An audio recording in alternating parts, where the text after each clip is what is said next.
ಆತ್ಮೀಯ ವಿದ್ಯಾರ್ಥಿಗಳೇ, ಈಗ ಪ್ರಶ್ನೆ 8 ಎಂಟನೇ ಪ್ರಶ್ನೆ ಪ್ರಬಂಧಕ್ಕೆ ಸಂಬಂಧಿಸಿದಂತ ಪ್ರಶ್ನೆ. ಏನೆಂದರೆ ಕೆಳಗಿನ ಯಾವುದಾದರೂ ವಿಷಯ ಕುರಿತು ಒಂದು ಪುಟಕ್ಕೆ ಮೀರಿದಷ್ಟು ಪ್ರಬಂಧ ಬರೆಯಿರಿ. ಇಲ್ಲಿ 3 ವಿಷಯಗಳು ಕೊಡ್ತಾರೆ. ಉದಾಹರಣೆಗೆ ರಾಷ್ಟ್ರೀಯ ಹಬ್ಬಗಳು, ವರದಕ್ಷಿಣೆ, ಜಲಮಾಲಿನ್ಯ. ಈ ಪ್ರಕಾರವಾಗಿ 3 ವಿಷಯಗಳು ಕೊಡ್ತಾರೆ. ಆ 3 ವಿಷಯಗಳಲ್ಲಿ ಒಂದು ವಿಷಯವನ್ನು ಕುರಿತು ಒಂದು ಪುಟಕ್ಕೆ ಮೀರದಂತೆ ಏನ್ ಮಾಡಬೇಕು? ಪ್ರಬಂಧ ರಚನೆ ಮಾಡಬೇಕು. ಆ ಪ್ರಬಂಧ ರಚನೆಗೆ 4 ಅಂಕಗಳನ್ನು ನೀಡಲಾಗುತ್ತದೆ. ಇಲ್ಲಿ ನಾವು ಮೊದಲು ಏನ್ ಮಾಡಬೇಕು? ಆ ಪ್ರಬಂಧ ಯಾವ ಪ್ರಬಂಧವನ್ನು ಬರೆಯಬೇಕು ಎಂಬುದನ್ನು ಯೋಚನೆ ಮಾಡಿ ಆ ಪ್ರಬಂಧವನ್ನು ಬರೆಯಲು ನೋಡಿ. ಈಗ ಉದಾಹರಣೆಗೆ ರಾಷ್ಟ್ರೀಯ ಹಬ್ಬಗಳು. ಈಗ ರಾಷ್ಟ್ರೀಯ ಹಬ್ಬ ಪ್ರಬಂಧ ಬರೆಯಲು ಯೋಚನೆ ಮಾಡಿದಾಗ ಮೊದಲು ನಾವು ಏನ್ ಮಾಡಬೇಕು? ಪೀಠಿಕೆ, ರಾಷ್ಟ್ರೀಯ ಹಬ್ಬ ಎಂದರೇನು, ರಾಷ್ಟ್ರೀಯ ಹಬ್ಬಗಳನ್ನು ಹೇಗೆ ಆಚರಿಸುತ್ತಾರೆ, ರಾಷ್ಟ್ರೀಯ ಹಬ್ಬಗಳ ಮಹತ್ವ, ಈ ರೀತಿಯಾಗಿ ಪೀಠಿಕೆಯಲ್ಲಿ 4-5 ವಾಕ್ಯಗಳಲ್ಲಿ ಬರೆದು ಇನ್ನು ಅದಾದ್ಮೇಲೆ ಪ್ರಮುಖ ರಾಷ್ಟ್ರೀಯ ಹಬ್ಬಗಳ ಕುರಿತು ವಿವರಣೆ ನೀಡುತ್ತಾ ಹೋಗಬೇಕು. ಈಗ ಉದಾಹರಣೆಗೆ ಸ್ವಾತಂತ್ರ್ಯ ದಿನಾಚರಣೆ ಇದು ರಾಷ್ಟ್ರೀಯ ಹಬ್ಬ. ಸ್ವಾತಂತ್ರ್ಯ ದಿನಾಚರಣೆ ಇದನ್ನು ಬರೆಯಬೇಕಾದ್ರೆ ನಾವು ಸ್ವಾತಂತ್ರ್ಯಕ್ಕಿಂತ ಪೂರ್ವದಲ್ಲಿ ನಮ್ಮ ದೇಶ ಎಲ್ಲಿ ಯಾರ ಅಧೀನದಲ್ಲಿತ್ತು, ಸ್ವಾತಂತ್ರ್ಯ ಪಡೆಯಲು ಎಷ್ಟೆಷ್ಟು ಜನರು ನಮ್ಮ ತ್ಯಾಗ ಬಲಿದಾನಗಳನ್ನು ಮಾಡಿದ್ದಾರೆ ಅವರ ಬಗ್ಗೆ ಸಂಕ್ಷಿಪ್ತವಾಗಿ ಬರೆಯುತ್ತೆ. ಅವರೆಲ್ಲರ ತ್ಯಾಗ ಬಲಿದಾನದಿಂದಾಗಿ ನಮ್ಮ ದೇಶ ಪರಕೀಯರ ಆಳ್ವಿಕೆಯಿಂದ ಮುಕ್ತಿಗೊಂಡು 1947 ಆಗಸ್ಟ್ 15ರಂದು ಏನಾಗಿದೆ? ಸ್ವಾತಂತ್ರ್ಯ ಪಡೆಯಿತು. ಆ ಸ್ವಾತಂತ್ರ್ಯ ಪಡೆಯಲು ತ್ಯಾಗ ಬಲಿದಾನ ಮಾಡಿದಂತ ಮಹಿಳೆಯರನ್ನು ಕುರಿತು ಆ ಒಂದು ಸ್ವಾತಂತ್ರ್ಯ ದಿನಾಚರಣೆ ರಾಷ್ಟ್ರೀಯ ಹಬ್ಬದಲ್ಲಿ ಕೆಲವು ಅಂಶಗಳನ್ನು ಬರೆಯಬೇಕು.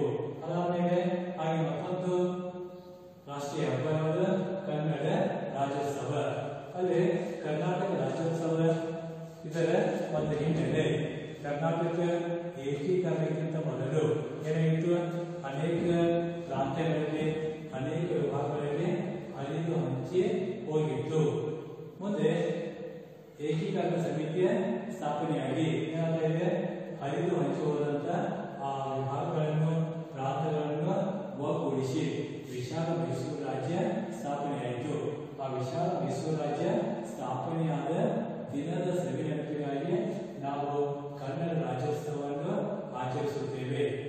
ಇಲ್ಲಿ ರಾಜ್ಯೋತ್ಸವ ಆಚರಣೆ ಮಾಡಬೇಕಾದ್ರೆ ಇಲ್ಲಿ ಯಾವುದೇ ಜಾತಿ, ಜನಾಂಗ, ಮತ, ಧರ್ಮ, ಲಿಂಗ ಭೇದ ಇಲ್ಲದೆ ಎಲ್ಲ ಜನರು ಒಟ್ಟಾಗಿ ಆ ಒಂದು ಕರ್ನಾಟಕ ರಾಜ್ಯೋತ್ಸವ ಆಗಲಿ, ಸ್ವಾತಂತ್ರ್ಯ ದಿನಾಚರಣೆ ಆಗಲಿ ಎಲ್ಲರೂ ಒಟ್ಟಾಗಿ ಆಚರಿಸುವಂತ ಹಬ್ಬಗಳು ಇವೇ ರಾಷ್ಟ್ರೀಯ ಹಬ್ಬಗಳು. ಆಮೇಲೆ ಗಣರಾಜ್ಯೋತ್ಸವ. ಗಣರಾಜ್ಯೋತ್ಸವ ನಮ್ಮ ದೇಶ ಪ್ರಜಾಪ್ರಭುತ್ವ ಗಣರಾಜ್ಯೋತ್ಸವ ಘೋಷಣೆ ಮಾಡಿದಂತ ದಿನಾಂಕ ಜನವರಿ 26. ಅದು ನಮ್ಮ ಸಂವಿಧಾನವು ಜಾರಿಗೆ ಬಂದಿತು. ಆ ನಮ್ಮ ಸಂವಿಧಾನ ಜಾರಿಗೆ ಬಂದ ದಿನವನ್ನು, ಆ ದಿನದ ಸವಿನೆನಪಿಗಾಗಿ ಪ್ರತಿ ವರ್ಷ ಜನವರಿ 26ರಂದು ಗಣರಾಜ್ಯ ದಿನವನ್ನಾಗಿ ಆಚರಿಸುತ್ತೇವೆ. ಈಗ ಸಂವಿಧಾನ, ಇಲ್ಲಿ ನಾವು ಸಂವಿಧಾನ ರಚನೆ ಮಾಡಲು, ಸಂವಿಧಾನ ರಚನೆಗಾಗಿ ಶ್ರಮಿಸಿದಂತ ಅನೇಕ ಜನರು, ಅವರಲ್ಲಿ ಪ್ರಮುಖರಾದವರು ಡಾಕ್ಟರ್ B.R. ಅಂಬೇಡ್ಕರ್. ಸಂವಿಧಾನ ಶಿಲ್ಪಿ ಡಾಕ್ಟರ್ B.R. ಅಂಬೇಡ್ಕರ್ ಅವರ ಬಗ್ಗೆ ಕೂಡ ವಿವರಣೆ ನೀಡಬೇಕು. ಹಾಗೆ ಆ ಸಂವಿಧಾನ ಕರಡು ಸಮಿತಿಯ ಇನ್ನುಳಿದ ಸದಸ್ಯರು ನೋಡಿ, ಡಾಕ್ಟರ್ ಬಾಬು ರಾಜೇಂದ್ರ ಪ್ರಸಾದ್, ನೆಹರು, ಹೀಗೆ ಅನೇಕ ಮಹಿಳೆಯರ ಕುರಿತು ಆ ಸಂದರ್ಭದಲ್ಲಿ ನಾವು ವಿವರಣೆ ನೀಡಬಹುದು. ಇನ್ನು ಶಿಕ್ಷಕರ ದಿನಾಚರಣೆ, ಆಮೇಲೆ ಮಕ್ಕಳ ದಿನಾಚರಣೆ, ಈ ಎಲ್ಲ ರಾಷ್ಟ್ರೀಯ ಹಬ್ಬಗಳ ಕುರಿತು 5-6 ವಾಕ್ಯಗಳಿಗೆ ಬರೆಯುತ್ತಾ ಹೋಗಿ ಕೊನೆಗೆ ರಾಷ್ಟ್ರೀಯ ಹಬ್ಬಗಳ ಮಹತ್ವ ಅದನ್ನು ಕೂಡ ನಾವು ಬರೆದು ಅಲ್ಲಿ ಉಪಸಂಹಾರ ನೀಡಬೇಕು. ಈ ರೀತಿಯಾಗಿ ಹಂತ ಹಂತವಾಗಿ ನಾವು ಬರೆಯುತ್ತಾ ಹೋಗಬೇಕು. ಮೊದಲಿಗೆ ಪೀಠಿಕೆ, ಪ್ರಮುಖ ರಾಷ್ಟ್ರೀಯ ಹಬ್ಬಗಳು, ಹಬ್ಬಗಳ ಆಚರಣೆಯ ಮಹತ್ವ, ಹಾಗೆ ಉಪಸಂಹಾರ, ಹೀಗೆ 4 ಹಂತಗಳನ್ನು ಮಾಡಿ ಆ ಪ್ರಬಂಧವನ್ನು ಬರೆದಾಗ ಅದಕ್ಕೆ ನಾವು 4 ಅಂಕಗಳನ್ನು ಪಡೆಯುತ್ತೇವೆ. ಇದು ಪ್ರಶ್ನೆ 9. ಇದು ಪತ್ರ ಲೇಖನ. ಇಲ್ಲಿ ಪತ್ರ ಲೇಖನಕ್ಕಾಗಿ ಎಷ್ಟು 5 ಅಂಕಗಳನ್ನು ಮೀಸಲಾಗಿರುತ್ತಾರೆ. ಪತ್ರ ಲೇಖನಕ್ಕೆ 5 ಅಂಕಗಳು. ಅಲ್ಲಿ ಪತ್ರ ಲೇಖನದಲ್ಲಿ ಅಲ್ಲಿರುವಂತಹ ಹಂತಗಳಿಗೆ ನೋಡಿ, ಇಂದ ಎನ್ನುವಂತ ಒಂದು ಈ ಹಂತಕ್ಕೆ 1 ಅಂಕ. ಆಮೇಲೆ ಕೆ ಅಲ್ಲಿ ಸಂಬೋಧನೆ. ಈಗ ತಂದೆಗೆ ಪತ್ರ ಬರೀಬೇಕಾದ್ರೆ ತೀರ್ಥ ರೂಪ ತಂದೆಯವರಿಗೆ ಎಂದು ಸಂಬೋಧನೆ ಮಾಡಬೇಕು. ಆ ಹಂತಕ್ಕೂ ಕೂಡ 1 ಅಂಕ. ಆಮೇಲೆ ಪತ್ರದ ಒಡಲು, ಇಲ್ಲಿ ಆ ವಿಷಯ ಮಂಡನೆ ಹೇಳ್ತಾ ಇದೆ 1 ಅಂಕ.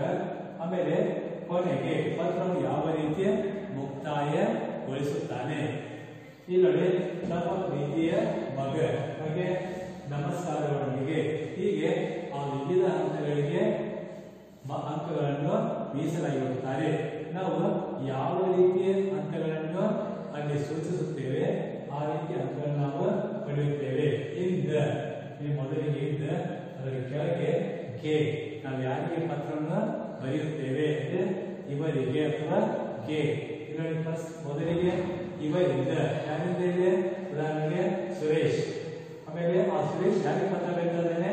ತಂದೆಯವರಿಗೆ. ಅದಕ್ಕಾಗಿ ಅಲ್ಲಿ ಬಳಸುವಂತ ಒಂದು ಸಂಬೋಧನೆಯನ್ನು ತೀರ್ಥ ರೂಪ ತಂದೆಯವರಿಗೆ. ಇನ್ನು ಪತ್ರದ ಒಡಲು, ಅಲ್ಲಿ ವಿಷಯ ಸೂಚಿಸಬೇಕಾದಕ್ಕೆ ಪತ್ರದ ಒಡಲು, ಅದಕ್ಕೆ ಇಂತಿಷ್ಟು ಅಂಕಗಳು.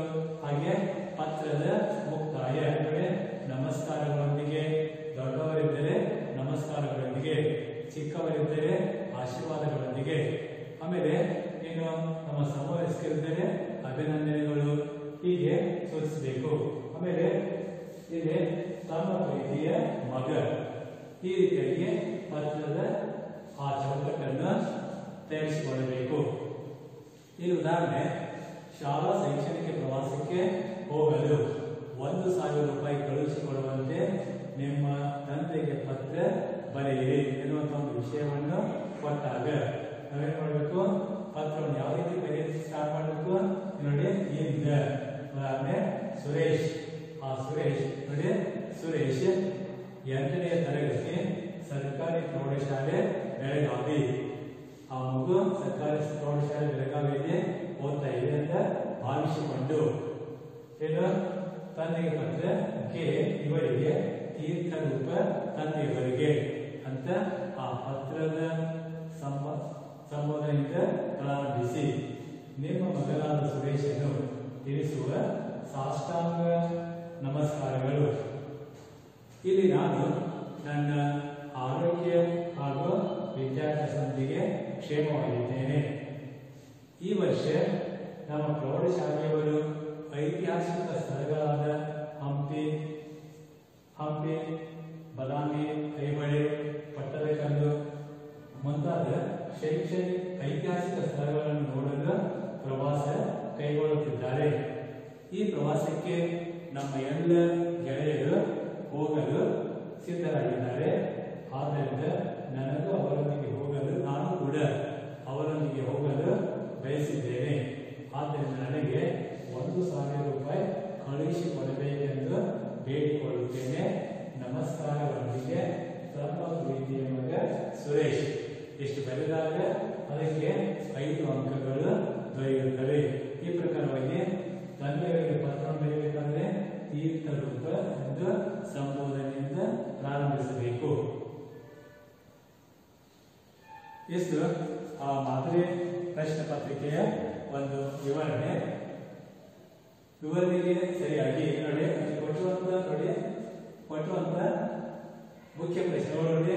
ಕೆಳಗೆ ಯಾವುದೇ ಒಂದು ವಿಷಯಕ್ಕೆ ಕುರಿತು ಒಂದು ಪುಟಕ್ಕೆ ಮೀರಿದಂತೆ ಪ್ರಬಂಧ ಬರೆಯಿರಿ. ನಾವು ಮೊದಲು ಆ ಪ್ರಶ್ನೆಯಲ್ಲಿ ಏನು ಕೊಟ್ಟಿದ್ದಾರೆ, ಎಷ್ಟು ಬರೀಬೇಕು ಅದನ್ನು ತಿಳಿದುಕೊಂಡು ಅದಕ್ಕೆ ತಕ್ಕಂತೆ ಉತ್ತರಗಳನ್ನು ನೀಡಬೇಕು. ಮೊದಲು ಆ ಪ್ರಶ್ನೆಯನ್ನು ಅರ್ಥೈಸಿಕೊಂಡು ಅದಕ್ಕೆ ಅನುಗುಣವಾದ ಉತ್ತರಗಳನ್ನು ಬರೆಯಬೇಕು.